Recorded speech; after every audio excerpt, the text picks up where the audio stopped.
Who are three of the most important players for the Sharks this season? We get into why William Eklund is the most important player in San Jose this year, Anthony Duclair and Kaapo Kahkonen.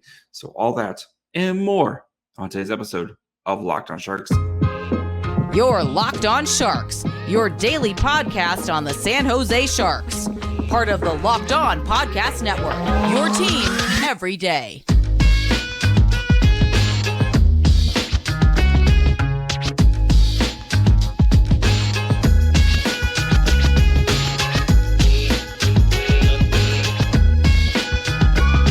Hello, welcome to Locked On Sharks, the premier hockey podcast covering your favorite team in the Bay Area. My name is JD Young, contributor at Inside the Rink. I want to thank you for making Locked On Sharks your first listen, proudly a part of the Locked On Network. We cover your team every day, and we're 3 days a week right now. But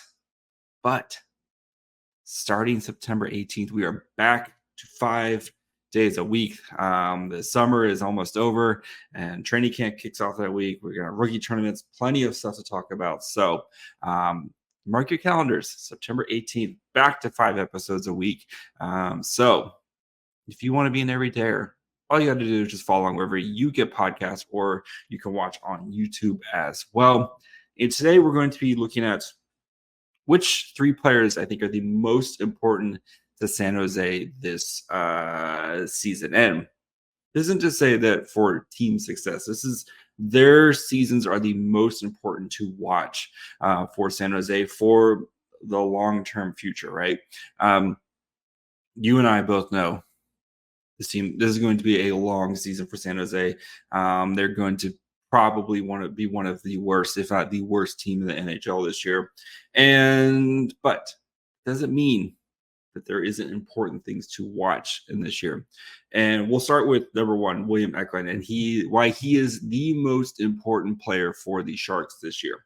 That doesn't mean he's going to be the best player for the Sharks, but his season is the most important for the Sharks, and it's for obvious reasons, because he is the future. The children are our future, and the future is here with William Eklund, right? The Sharks have been very deliberate and slow with his development, right? Of course, sending him back to Sweden after he was drafted. Terrible season last year. We all know, or that season, right? Came over last year, first full season in North America, where he played the majority of the season with the Barracuda. And I've discussed this before. We know that Mike Grier wants to over-ripen his prospects, make sure that when they're ready to come to the NHL, they're ready to go. And he spent the whole season with the Barracuda last year. If it was Doug Wilson, I'm sure William Eklund probably would have been called up around Thanksgiving, Christmas time, and probably would have spent the entire season with the Sharks. But again, Mike Grier, different philosophy, different approach to it. And I think in the long run, it's going to pay out for the Sharks.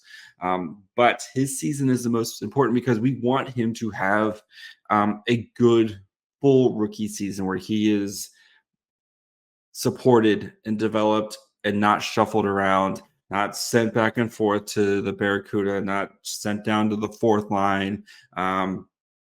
Again, we want him to this is a big test for David Quinn, right?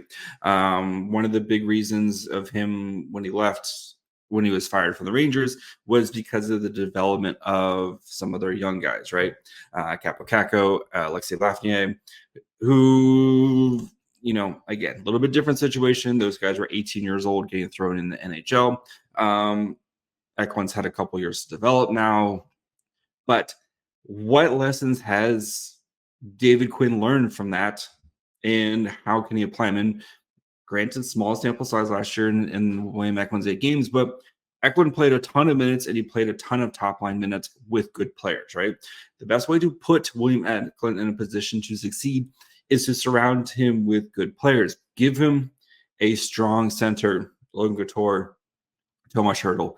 Give him somebody else who can score on that wing, so it's not having to be William Eklund lift the line, right? Let William Eklund get comfortable and then start to kind of grow and develop his game as he in the NHL as he gets used to it. Not having to put an entire line on his back. That's the worst thing you can do, right? Is anchor Eklund with bad players, right? Or guys who are not able to kind of drive a line. We know Thomas Hertl can drive a line. We've seen it before. I think Eklund, Hertl, and then if you want to put like a Duclair, if you want to put a Zadina, if you want whoever you want to put with them, like just make sure it is a solid line. The one that's you're not like a line that would start on another team. Let's just go with that, right? Where on a good team, you could see that line put together. So his season is the most important because this is going to set the foundation for the Sharks' future, right? Eklund's going to be kind of that first piece when the Sharks are good again that you're going to point to. And yes, there's plenty of guys from the 2020 draft, but none of those guys have the same ceiling as William Eklund. William Eklund is the first guy that you drafted where you can, look to as a foundational piece. And then when you start to add in your, Will Smiths, your Quentin Musties, your Macklin Celebrinis, fingers crossed, whoever you're continuing to add, right?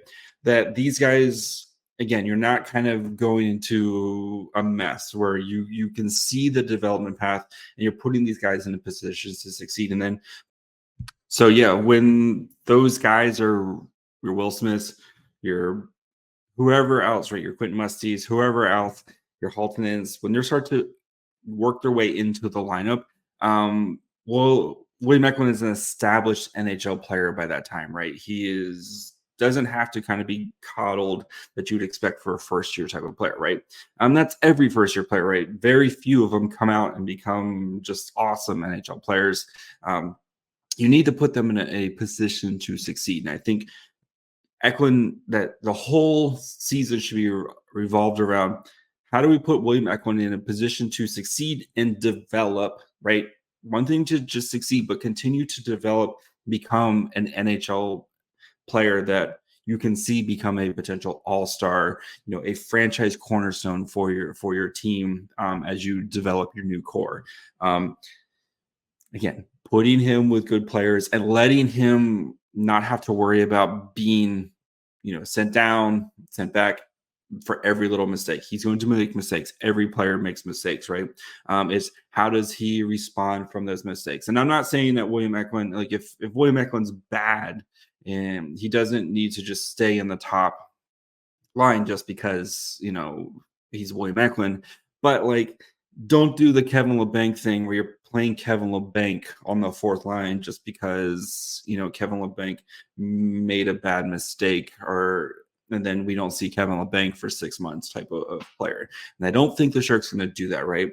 Again, with the small sample size, William Eklund last year played a ton on the top. And I think Mike Grier knows Eklund is the first piece of this foundation that you're going to be adding for your new core, and getting him established before you start to get all your other guys infiltrating is huge for the Sharks this season. And I think everybody in San Jose knows how important number 72 is for the future of the Sharks and for them to become a winning competitive franchise again. So yes, William Eklund's development is the most important storyline. He's the most important player for the Sharks. That he is the thing we're going to be tracking the most here on Locked On Sharks this year.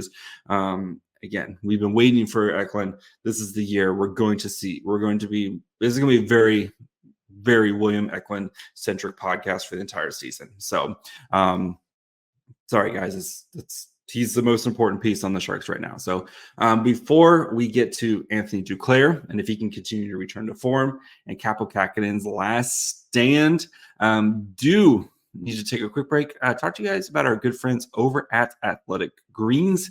And we know how hard it is to keep up with proper nutrition. I get it. You're busy. You're stuck. If you're like me, right, you're stuck in your desk all day. You're eating whatever you can. We've all got that drawer of just snacks to get you through the day, especially like at 2 o'clock lull when you've had lunch. It's kind of settled for a little bit. You feel the blood sugar start to crash. what if you could just start your day with the ultimate daily nutrition with a single scoop of AG1 in a glass of water? You can do that and absorb 75 high-quality vitamins, minerals, whole foods, source superfoods, probiotics, and adaptogens. Help start your day right. Athletic Greens is created when the founder experienced a ton of gut health issues and ended up with a complicated supplement routine to recover. It costs them $100 a day, which just isn't sustainable. So we created Athletic Greens after experiencing how difficult it was to create the optimal nutrition, all for around $3 a day. Right now, it's time to reclaim your health and arm your immune system with a convenient daily nutrition. To make it easy, Athletic Greens is going to give you a free 1-year supply of their immune supporting vitamin D and 5 free travel packs for the first purchase. All you have to do, visit athleticgreens.com/NHL Network.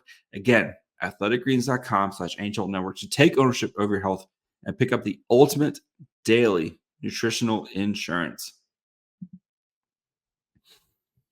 All right, so the next very important player is Anthony Duclair. So again, Duclair acquired this offseason by the Florida Panthers, from the Florida Panthers for Steve Lawrence in a 2025 fifth-round pick. Again, I know people got very upset about the fifth-round pick. It's a fifth-round pick 3 years from now or 2 years from now, right? But Anthony Duclair, former 30-goal scorer. This is going to be his 7th team in 10 seasons. He is unfortunately bounced around a lot, has been traded multiple times. But Duclair, though, the guy can score goals. And that is something that the Sharks are going to need him to do, especially after the Timo Meier trade. There's a huge void or huge hole where Timo Meier, after Timo Meier left. So Anthony Duclair, though, former 30-goal scorer, multi-20-goal scorer. I think this season he's coming back again. Remember in the 20 off season, the 2022 torn Achilles while training, 6 months to come back. Came back last year, played 20 games with the Panthers and didn't do too much. Had 9 points in those 20 games, including 2 goals. But kind of found his game in the playoffs last year for the Panthers, where he scored. I'm pulling it up right now. So in 20 games with the Panthers last year, he had 11 points, including 4 goals in their Stanley Cup run. Duclair going to have every opportunity to score this season, right? You could argue he's probably the Sharks' best winger right now, right? Between him and Barabanov, it's probably Duclair. I'm not going to give it to Eklund yet. Like the Sharks, they have a lot of wingers. Just they're all kind of about the same. So Anthony Duclair is the Sharks' best winger at this moment, and he's entering the last year of his very affordable $3 million cap hit. Duclair, who also will turn 20. He just turned 28 last week. Happy belated birthday, Anthony Duclair. He is important because you need to figure out what you're going to do with him. And I think he could get you so the big thing with him is, what do you do with him? Do you keep him or do you trade him? And I think Duclair, especially if he has a monster season scoring, could be the Sharks' best trade asset at the deadline. Just kind of quickly going through it, right? You have Duclair, you have Barabanov, you have Mike Hoffman, you've got that's pretty much kind of that reasonable guys, right? Kevin LeBanc, no, you're not going to be able to trade Kevin LeBanc. Oscar Lindblom, you're not going to trade Oscar Lindblom. Radim Šimić, maybe, but not with that cap hit. And we don't even know if Radim Šimić with Cunnin, again, coming off an ACL. I think Duclair is your best potential trade deadline piece because, one, he's good. Again, potential 20, 30 goal scorer for you. He's performed in the playoffs in the past 2 seasons with the past couple seasons with the Florida Panthers. Granted, he wasn't the main guy, but he's been a very solid secondary piece for them. Again, 11 points last year in 20 games. he would be a great second line forward on a championship caliber team who can go out there and kind of add some more scoring depth for you.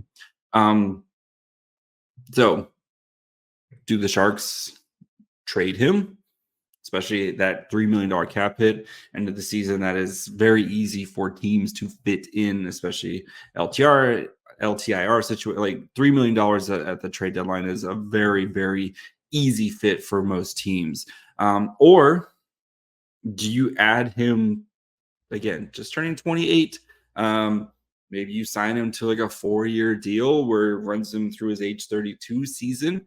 Lets him, again, be a top 6 forward for you, where he can probably be a 20 to 30 goal scorer for the next foreseeable future, as long as he stays healthy. Especially if he is kind of, shows some chemistry with Hurdle or Couture or whoever he plays with. He's going to, I think he's going to be a huge, I think the power play is going to kind of run through him. Again, not too many natural goal scorers on the Sharks, and I think he might kind of take that Timo Meier role for David Quinn as one of the few natural goal scorers that's in San Jose right now. So his return to form, but this all hinges on him returning to form and being that 20 to 30 goal scorer that he has been in the past. So that's his return to form is the second most important thing I'm kind of watching this season when it comes to kind of the big storylines for the year, and what the Sharks do with him, right? Again, I think he can get you I don't know if a first round pick, but you're maybe looking at a second round pick, maybe a second and a mid-tier prospect, has a contract coming back. But if Duclair's sitting around 25 goals in beginning of February before the trade deadline, teams are 1,000% going to be calling on Duclair, who can, again, slide into their second line and be a legitimate scoring threat. It's, we all know, those playoff runs, it's the stars, but then who can be those heroes? And I think Anthony Duclair, we've seen it in the past where he can kind of be one of those guys who can step up in big moments and help a team score. So what do the Sharks do with him? I think it's going to be a huge question. And again, it all hinges on if Duclair can return to form, right? If Duclair's a step slow, he's unable to score, none of this matters. And then Anthony Duclair probably becomes a free agent in the offseason, and you took a swing on a guy and it didn't work out. But again, all accounts, Duclair is healthy, right? He's going to be, this is the second year after it. He's kind of maybe got all the kinks out of it with the end of last season. He played well with the Panthers in the during the playoffs. So I think Duclair is going to walk in and he's going to have the opportunity. And I think he's going to be a big time player for the Sharks and potentially a big time asset for them this upcoming trade deadline. So before we dig into Kaapo Kahkonen's last stand, do want to thank you guys for making Locked On Sharks your first listen. Again, proudly a part of Locked On Network. We cover your team every day, and we'll be back to 5 days a week here starting on September 18th. So 2 weeks from now. If you want to be an everyday, all you got to do is just follow along wherever you get podcasts. And of course, you can watch on YouTube as well. Coming up this week, we have Corey Snyder, aka Shutdown Line. We're going to talk about kind of his defense. He wrote an article about the defenseman compass. We're going to talk about that. And the transition game for the Sharks, and who's going to transition the puck. So great show with him coming out. That'll be coming out Tuesday night, Wednesday. And then we have our State of the Franchise with the Ducks. So we're going to be looking at if things are ready to kind of turn the corner in Anaheim. So make sure you guys are following wherever you get podcasts. And of course, you can subscribe on YouTube as well. All right, Kaapo Kahkonen. This is his last stand, I think. So Kaapo Kahkonen, of course, acquired by the Sharks way back. It feels like forever ago, but acquired by the Sharks back in the 21-22 season for one Jacob Middleton and a 5th-round pick. Kaapo Kahkonen, like, it's so frustrating because he's been good until last season. Just going at a save percentage, right? 913, 902, 912, 910, 916 in the 11 games with the Sharks, 883 last year. His save percentage, that is the only save percentage that is under 900. And that last year's was so bad, it actually lowered his career save percentage below 900. That's how bad of a season it was. Again, we know the Sharks team was bad, but we don't expect the Sharks team to be much better this season. And we've seen flashes of Kaapo Kahkonen being good, right? That 11 game sample back when he was acquired by the Sharks. But like, what his development and if he can return to form, it'll be huge for the Sharks because, again, there's so many questions in goal, right? Even Mackenzie Blackwood, who kind of did the same thing, right? Was really, really good in the beginning part of his career, and then was not. Yes, he dealt with injuries. We know the Mackenzie Blackwood story, but I mean, you don't even have to look back that far for Kaapo Kahkonen, right? Just going back one calendar season, a calendar of 1 year ago, turning back the calendar 1 year, we were talking about, Kaapo Kahkonen as, hey, could Kaapo Kahkonen be the starter, the number one, and take the claim from James Reimer? And it all fell apart for Kaapo Kahkonen this year. Was this a blip on the radar, or is this Kaapo Kahkonen? And I think that is one of the most important things for this season is if Kaapo Kahkonen can kind of make that last stand and try to be make a claim. Again, I still think Mackenzie Blackwood's going to win the job out of camp, right? He was brought here by Mike Grier. Mike Grier knows Blackwood from, their time. They've worked together before. But still, Kaapo Kahkonen, you can, again, 1 year ago at this time, we were Kaapo Kahkonen in the future. Is Kaapo Kahkonen a potential? Right? You traded Adin Hill because you thought Kaapo Kahkonen was going to be your kind of up-and-coming goalie. Hindsight being 2020, that was turned out to be bad. But I think though with Kaapo Kahkonen, like this is the year, right? He is 26, just turned 27. Sorry, middle of last month. Happy belated birthday, Kaapo Kahkonen. I know goalies, their development can be very weird, right? Sometimes you don't see goalies start to pop until 27, 20, 29. But again, he is entering the last year of his deal at 1 year left at $2.7.5 million, so a little under $3 million. Do I think a team is going, unless Kaapo Kahkonen is all of a sudden like a 915 save percentage guy? If Kaapo Kahkonen is a 915 save percentage guy, would be amazing for the Sharks, to be honest. But as they lose every game 2-1. But what is Kaapo Kahkonen's future, not only in San Jose, but in the NHL going forward, right?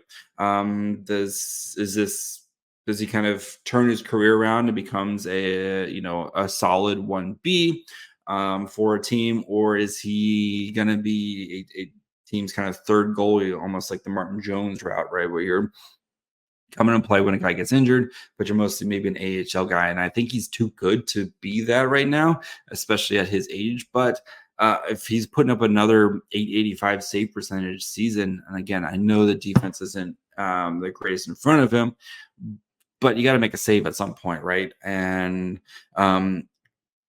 if the Sharks can figure something out in net would be huge, right? And it's been years where we have, as Sharks fans, have been able to cling to anything in net. We had the 11 games of Kaapo Kahkonen. We had James Reimer's kind of first half of a season, and it's been a lot of swings and misses for them.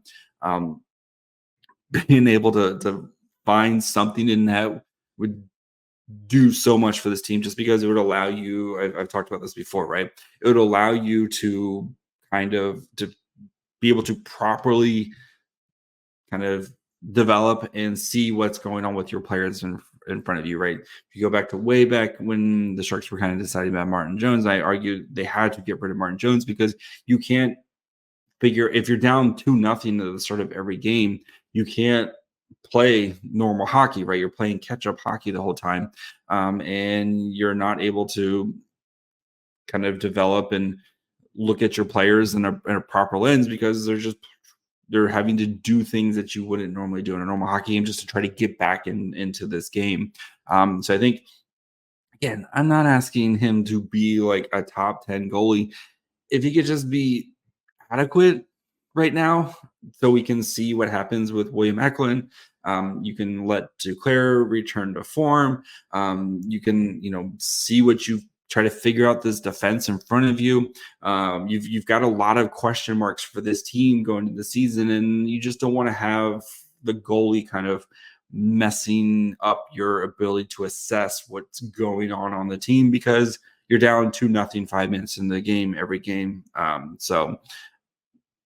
But if Kaapo Kahkonen can kind of return to form that we saw his time with the Wild,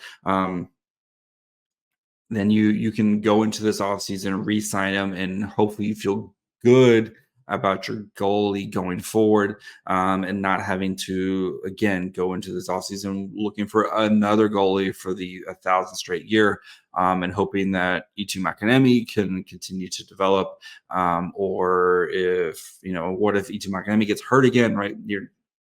There's already plenty of goalie questions for the Sharks. So being able to answer one of them with Kaapo Kahkonen is, if either he is or he isn't, would be huge for the Sharks. So that's going to be it for me today. So again, 3 most important players this season. William Eklund is the most important player for the Sharks this year, right? Setting a foundation of success for him, letting him to continue his development now as an NHL player. Anthony Duclair's return to form. If he can be that guy, that 20 to potentially 30 goal scorer, and then what you do with him, that gives you options for the future, right? Can you trade him? Do you want to add him, keep him, maybe to a 3 to 4 year deal where he can be a piece for you going forward, kind of almost like the Barabanov type of situation. And then Kaapo Kahkonen, just what is Kaapo Kahkonen at this point? Can he be a solid 1B, part of a starting tandem? Or was what we saw in the 2011-2022 season just a mirage, and Kaapo Kahkonen is destined to go play somewhere else where he'll probably turn around because that's those Sharks.